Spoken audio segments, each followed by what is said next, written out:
চৈত্র sell.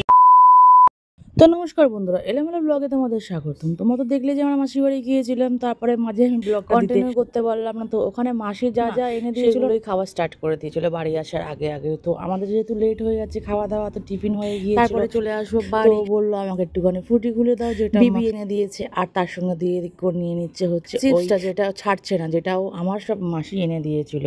যেহেতু আমরা বড়রা সব চাউমিন খেয়েছিলাম, তো ও তো কিছু খাইনি, ঝাল লেগে গিয়েছিল, ওর জন্য এগুলো তো বানতাই। কিন্তু মাসির সঙ্গে কথা বলবো না, কিন্তু আবার চিপসটা কিন্তু নিয়ে নিচ্ছে, এদিকে তাকাচ্ছে চিপসটা নিচ্ছে কেমন করে দেখো। তারপরে অনেকক্ষণ গল্প গুজব করার পর এবার হয়ে যাচ্ছিল বাড়ি যাওয়ার পালা, কারণ রাত্রি হয়ে গেছে। আর যেহেতু সন্ধ্যাটা ছিল, যেহেতু রাস্তাটা ফাঁকা ফাঁকা থাকবে, তো অত দূর যেতে হবে, ঘন্টাখানেকের রাস্তা, তাড়াতাড়ি বেরিয়ে যাওয়ারই চেষ্টা করলাম।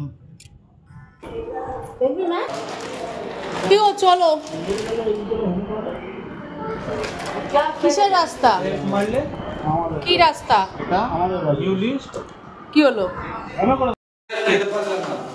তোদের চাউমিন যা দিচ্ছে কেউ খেতেও পাচ্ছে না। আর এতটা পরিমাণে চাউমিন দিয়েছিল না যে একটা মানুষ ওই চাউমিন, গোটা চাউমিনটা কেউ খেতেই পাচ্ছে। একটা চাউমিন খেতে 2-3 জন লাগছে। তারপরে হচ্ছে যাওয়ার পালা হয়ে মাসি আমাদের বাইরে যাওয়ার জন্য দাঁড়িয়ে রইল। কিন্তু সেই বাইরে বেরিয়ে যা কথা বললো, তার মধ্যে সেই কথা বলতে বলতে আর এইভাবেই সময়টা আমাদের কেটে গেল। চৈত্র সেল, সেল সেল সেল, চৈত্র সেল, চৈত্র সেল। এই দেখ কত চৈত্র সেল, মুখোশ দিয়েছে। সেল সেল সেল, চৈত্র সেল, চৈত্র সেল। 2000 বল, চলো এসে গেলাম, চলো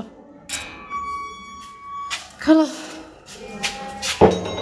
হাঁপিয়ে গেছে রে, দেওয়ার দায়িত্ব পড়েছে মাসির বাড়ি দিয়ে এসে। গোপাল পুজো দিচ্ছে রে, ওরে বাবা, তো জগন্নাথকে ডাইরেক্ট পুজো দিচ্ছে। ওরে বাবা, থালা তুলে নিচ্ছে। এ হে, কি করছো?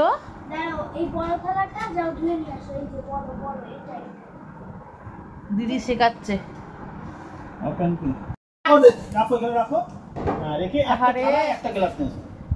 কি কাজ করছে? একটা থালা,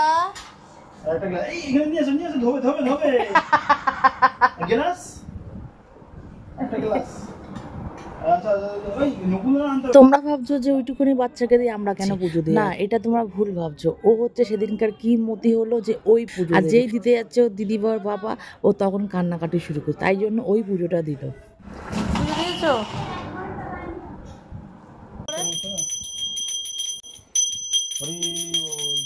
ওর যদি খুব ইচ্ছে হয়েছে পুজো দেবে, কিন্তু ওর থেকেও মানে ওয়েটে বেশি হচ্ছে আমাদের ঘন্টার ওয়েটটা, তো ওইটাই নাড়িয়ে কিন্তু পুজো দিতে হবে। বাড়ি থেকে এসে খাওয়া দাওয়া হচ্ছে, একটু একটু করে খাচ্ছি। আর এটা হচ্ছে আমাদের পোষ্যদের ভাত, এই যে আরেকজন মুখ ধুচ্ছে, আর আমি খেয়ে নিচ্ছি উচ্ছে আলু ভাজা।